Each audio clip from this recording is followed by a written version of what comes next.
Olá, tudo bem? Seja bem-vindo a mais uma aula do nosso curso.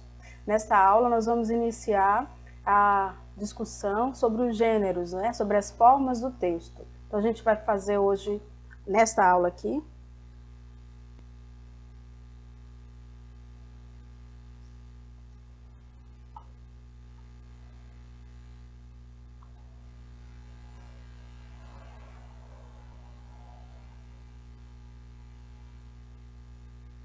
Olá, bem-vindo a mais uma aula do nosso curso. A partir de agora nós vamos iniciar a conversa sobre os gêneros textuais, sobre as formas do texto, né? Na aula de hoje nós vamos fazer uma introdução, tentando entender um pouco, de maneira geral, o que são esses gêneros, o que significam essas formas do texto, ok? Vamos lá? Então, aula 12 do módulo parte escrita, nós vamos falar sobre os gêneros. Eu trouxe aqui alguns gêneros para mostrar para você. Você reconhece esse tipo aqui? Alguém está dizendo: oi Ju, saí com a Carme de manhã e chegaremos à noite. Resolvemos comprar os presentes de Natal. Beijo, Joana. Qualquer coisa me liga. Então isso aqui é um bilhete, né? Que você deixa para alguém da sua casa ou quando você está em algum lugar. E hoje em dia parece muito com as mensagens, né? Que a gente troca pela internet, enfim. Então, isso é um bilhete, é um tipo de comunicação rápida, né? Não é um texto que exige muita elaboração, que não exige determinadas coisas. E esse outro aqui, né? Esse aqui deve ser bem conhecido, né? Uma conversa por rede social, né? De internet, para aqui no caso tá dando um exemplo do WhatsApp. Isso aqui, uma receita, né? Receita de muffins de pizza. Aí diz aqui os ingredientes: 2 ovos, ricota, 1 colher de azeite, e aqui embaixo diz o modo de preparo. Então, se você está fazendo alguma comida, ou se você quer fazer, você procura algo nesse tipo, né? Ou se você tem alguma receita que você gosta de fazer, e você vai escrever para dizer para alguém como você faz, você vai escrever mais ou menos com essa organização, dizer os ingredientes e depois dizer o que faz. Observe que esse tipo de texto é diferente desses outros, né? E essa outra receita aqui? As duas são receitas, né? Receitas. Essa aqui é uma receita médica, né? Se você vai ao médico, ele vai dizer alguns medicamentos para você tomar. E essa receita é diferente dessa outra que a gente viu, que é a receita de alimentação, né? Então, observe que para cada situação eu tenho um jeito diferente de escrever, de me comunicar, certo? Olha essa outra forma aqui de comunicação. Isso aqui é um artigo, alguma matéria de jornal, de revista, né? Ele tem todas as suas características, um título aqui bem grande, né? Já tem muito mais palavras, muito mais texto do que esses outros que a gente viu. Imagina o médico fazendo uma receita dessa forma. Não vai dar certo, né? E esse outro aqui, vende-se terrenos. É quando alguém quer fazer a venda de alguma coisa, né? E ele anuncia. É uma informação rápida, né? Informa o que quer, dá as descrições daquilo que tem a ser vendido e um número para contato, um contato, né? Não, outras formas aqui não se enquadram para aquilo que ele quer fazer. E aqui uma propaganda, né, que quer chamar a atenção, quer divulgar alguma coisa, enfim. Então nós temos vários tipos aqui de exemplos de gêneros textuais, né? Cada um desses é um tipo de gênero diferente. E os gêneros eu destaquei aqui para você, que é para que você entenda que o gênero ele é igual à comunicação na sociedade, ou seja, existem muitas formas da gente se comunicar em sociedade, né? Você pode deixar um recado, você vai a consulta médica, enfim, existem muitas e muitas formas. E essas formas, elas mudam, elas acrescentam, crescem, surgem novas formas a todo momento. Então, quantas formas de se comunicar em sociedade existir, haverá formas de gêneros textuais, ok? Então, entendam, nós já falamos aqui da ideia do texto, nós já falamos que o texto, ele está inserido dentro de um histórico, dentro de um contexto social, e que ele tem pessoas envolvidas, e essas pessoas faz com que a comunicação aconteça, né? Então, esse contexto histórico-social, ele tem muito a ver com a forma. Então, nós já entendemos as pessoas envolvidas, nós já entendemos que um texto tem um propósito, e agora a gente entende que esse contexto histórico-social também, ele influencia na forma, né, na organização do texto, que é isso que a gente está mostrando aqui, né? Todos esses gêneros que eu trouxe para mostrar para você, é para dizer que existem muitas formas de se comunicar em sociedade, né? Como a gente está estudando especificamente para o CELPE-BRAS, a gente vai ver algumas formas específicas disso. Por isso eu trago novamente esse quadro, que vocês já viram em aulas anteriores, e aqui, nesse primeira linha, ele fala dos gêneros textuais.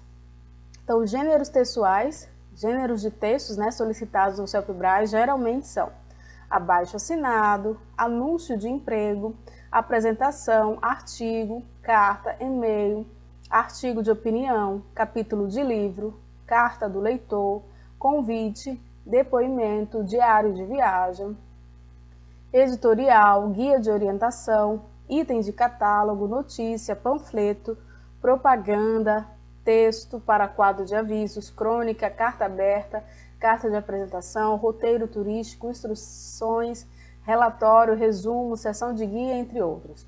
Então, são as principais formas de texto, né? Claro que nem todas aparecem todos os anos, né? São muitas, algumas já não aparecem mais, enfim. E aqui é um exemplo geral para a gente entender a linha. Mas o básico é a gente entender que essas formas de textos, elas são necessárias para situações específicas, né? E para isso também é fundamental que você entenda o que nós já falamos na aula 8, né, sobre enunciado. É fundamental que você entenda ali quais são as pessoas envolvidas, né, quem é você, em que lugar você está, né, qual é a sua função, por que você vai escrever para aquela pessoa. Então, tudo isso ele está relacionado. Todas essas informações que a gente viu no enunciado está relacionada para que você compreenda a forma do texto e consiga produzir. Continuando aqui, eu trago novamente a pesquisa feita em 2018 e ele traz, ao longo dos anos, os principais tipos de textos solicitados no exame CELPE-BRAS. Olha só esse primeiro aqui, carta e e-mail. Carta e e-mail está lá na frente, né, de todos os outros aqui. Olha a diferença entre os outros. E depois de carta sempre aparece muito artigo, carta do leitor, apresentação, artigo de opinião, notícia e propaganda. Esses são os mais recorrentes, tá vendo? Agora, para a gente entender, como eu falei, cada tipo, cada gênero de texto, ele está de acordo com uma situação na sociedade, né? Nós já entendemos que o texto ele é oral ou escrito também. Então, quando você vai para a prova oral, por exemplo, você está realizando um tipo de texto, né? Que é a conversa. Então, tem uma estrutura específica diferente do que se você estivesse dando uma palestra, por exemplo. Então, por exemplo, aqui nessa imagem nós temos uma reunião de amigos. Uma reunião de amigos, eu tenho um jeito de falar com esses amigos, não tenho? Eu tenho uma forma de comunicar, eu não vou chegar numa formalidade muito grande, né? Eu falo com meus amigos diferente da forma como eu falo aqui, por exemplo, ó, no meu ambiente de trabalho, né? Então, a forma de falar, as palavras que eu escolho para falar com os meus amigos são diferentes das palavras que eu escolho para falar com meus colegas de trabalho. Entende a diferença? Então, tudo isso está dentro do gênero textual. Então, quando você vê a forma do texto para escrever no CELPE-BRAS, você vai ter que pensar em todas essas coisas. As pessoas que estão envolvidas, o lugar que elas estão, ok? Qual é o propósito daquilo que eu quero dizer, porque tudo isso vai ajudar a escolher a linguagem, vai ajudar você a escolher aquilo que você quer dizer. Outro exemplo aqui, eu tenho um texto jornalístico aqui, um texto oral e aqui um texto escrito, né? Tem o que ele escreve e aquele que lê. Então, cada um tem uma função. O texto jornalístico oral, ele tem diferença do texto jornalístico escrito, né? Tanto o texto oral quanto o texto escrito, ele é feito para um leitor. Então, quando você tiver, no CELPE-BRAS tem aparecido bastante o texto jornalístico, você vai verificar, vai pensar também naquele leitor. Então, por exemplo, se o CELPE-BRAS disser, você vai escrever para um jornal da sua cidade, você vai escrever para o site da sua escola. Então, você vai ter que pensar quem é que lê o jornal da minha cidade, quem é que lê o site da escola, sabe? Você tem que pensar sempre Você, enquanto aquele que vai escrever, onde você está, o que está cercando você, para quem você vai escrever. E quem é esse leitor, ok? Quais são as características dele? Porque é para essas características dele que você vai escrever. Agora, olha só, aqui num estabelecimento comercial, quantas formas de comunicação aqui eu tenho? Eu tenho funcionário para o cliente, por exemplo, ele vai falar de um jeito, o funcionário para o funcionário, ou o funcionário para o seu superior, para o chefe, o cliente entre si. Então, cada situação de comunicação é diferente, as palavras que eu escolho são diferentes. Conseguem compreender bem isso? Outros exemplos aqui, ó, de interação numa consulta médica, a relação médico-paciente, o que um médico fala com o paciente, como o paciente fala com o médico, numa aula, numa palestra, né, como o professor fala com seus alunos, os alunos falam com o professor, os alunos falam entre si, né, numa venda no mercado, numa feira, como é a relação cliente-vendedor, né? Numa prática de esporte, de lazer, enfim. As comunicações na sociedade são inúmeras, e você precisa entender que cada uma delas tem uma função, um papel, e ela funciona ali, como nós vimos a receita médica, ela funciona lá dentro do consultório médico, ela não vai funcionar na feira, né? Então cada um tem um jeito de falar. E aqui, resumindo, vou trazer de novo o que a gente viu na aula 8, a comunicação em sociedade e adaptando isso para o CELPE-BRAS. Então, a comunicação em sociedade tem sempre um assunto. Você sempre vai falar de um tópico, de um tema específico. Então, você vai sempre ter um assunto específico, né? Que essa é a primeira pergunta que nós fazemos ao CELPE-BRAS, o assunto. A comunicação em sociedade também tem, no mínimo, 2 pessoas. Uma pessoa que fala para outra, né? Uma fala para a outra fala para essa de novo, enfim. Mas como nós estamos falando aqui do texto do CELPE-BRAS, vai ser alguém, na prova oral, vai ser as pessoas, você fala, o outro fala, mas você fala mais, né? Na prova escrita, você fala somente, mas você fala para alguém. Então, numa comunicação de sociedade, tem sempre 2 pessoas. Aí eu trago de novo a pergunta, quem sou eu? Então, você vai ter a pessoa que fala, que é você, né? E a pessoa com quem você fala, a pessoa para quem você fala, que eu estou chamando aqui no nosso curso de você, e eu coloquei entre parênteses aqui para ficar mais claro, que é o meu leitor. Então, quando a gente estiver fazendo o enunciado, você escreve eu, né? Porque você sabe que é você, que sou eu, e você escreve você para dizer sobre aquele que vai ler o seu texto, né? Que é o seu leitor. Então, você tem que sempre pensar no assunto que você vai dizer, nas pessoas que estão envolvidas, e essas pessoas que estão envolvidas vão determinar a linguagem, porque a hierarquia, a relação entre as pessoas vai ser diferente, né? Também, na comunicação em sociedade, nós temos uma maneira de comunicação, ou seja, a forma. Como é que vai ser isso? Eu vou escrever uma carta, vou escrever um e-mail, vou escrever uma receita de bolo, vou fazer uma receita médica. Essa forma também é necessária. Se eu estou falando, vai ser uma conversa, vai ser uma palestra. Então, existe uma forma para cada tipo de comunicação em sociedade. E o CELPE-BRAS traz isso. E ele já indica isso. Ele já indica tudo isso, o assunto, as pessoas envolvidas, já indica a forma. Só que você precisa compreender. E também tem um propósito. Por que você vai falar para essa pessoa aqui, ó? Por que você vai falar para esse leitor? Você tem um objetivo, né? O que você quer atingir, o que você quer que essa pessoa entenda. E também tem a ação para conseguir esse propósito, né?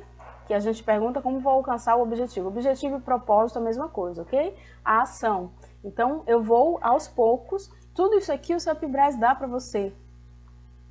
Todas essas características da comunicação em sociedade. O CELPE-BRAS já te dá o assunto, já te dá as pessoas envolvidas, já diz a maneira como você deve se comunicar, ou seja, a forma do seu texto, já diz o propósito com qual você vai falar com aquela pessoa, qual é o objetivo, diz também como é que você tem que alcançar, né? Qual é os passos na maioria dos textos, né? A gente viu um ou outro, por exemplo, defenda a sua opinião sobre alguma coisa, não tem detalhadamente, né? Mas a maioria dos textos tem, faça isso, isso e isso, ok? E por último, você tem informações específicas sobre isso, né? A última pergunta que eu fiz. Então, quais informações preciso ter para conseguir falar sobre isso? Então, essas são as características da comunicação em sociedade que fazem parte das tarefas do CELPE-BRAS. Então, se você não gravou, grava isso agora, tira uma foto disso, faz um print no celular e grava isso, porque você precisa disso em todos os momentos da prova do CELPE-BRAS, ok? Aqui parece muita coisa, mas na hora quando você vai começando a treinar, a praticar, você já vai se acostumando, né? Deixa eu sair daqui, entendendo o assunto, entendendo que na comunicação tem no mínimo 2 pessoas, então você, no CELPE-BRAS, não é mais você passa a ser uma outra pessoa, você vai ser aquele que o CELPE-BRAS vai dizer. Por isso você tem que se perguntar, quem sou eu? Né? Então, a pessoa que o CELPE-BRAS disser que você é a pessoa que você vai ser. E você vai ter que pensar como aquela pessoa, se comportar em palavras como aquela pessoa e imaginar o seu leitor, imaginar aquele para quem você vai escrever. Imaginar ele, as características dele e falar para ele, ok? Quando você começar a escrever, você vai pensar nessa pessoa e vai escrever para ele, certo? As formas é o que a gente vai começar a aprender agora nas próximas aulas e aí você vai entender características dos principais textos do exame, né? O objetivo a gente já viu, já entendeu? Que o exame dá o objetivo e que ele modifica toda a estrutura daquilo que você quer dizer, né? Um mesmo assunto com um objetivo diferente, ele tem uma nova forma de texto, né? E para alcançar o objetivo, preciso cumprir algumas ações e preciso de informações para isso, tá certo? Então, essa é a nossa aula de hoje. Eu espero que você tenha entendido que os gêneros textuais, eles fazem parte da nossa sociedade. Em qualquer lugar que você vá, você vai ter uma maneira de se comportar, você vai ter uma forma de falar, em qualquer lugar e dependendo das pessoas, né? Se você está no seu trabalho, por exemplo, você tem uma maneira de falar que é diferente da maneira de falar quando você está em casa, né? Estando no seu trabalho, você vai ter uma maneira de falar, de se comportar com o seu chefe, com os seus colegas de trabalho, com os seus clientes, enfim. Então é isso, as formas do texto, o gênero textual é muito mais do que simples palavras. Por exemplo, se eu vou fazer uma carta não é simplesmente colocar a data, o nome ali. É ter uma forma ali, uma organização desse texto, ok? Então vamos combinar isso, combinar que você entendeu essa parte e a partir da próxima aula a gente já começa a falar sobre o gênero. E o primeiro gênero que a gente vai tratar é a carta e e-mail. Vamos lá? Eu espero você na próxima aula.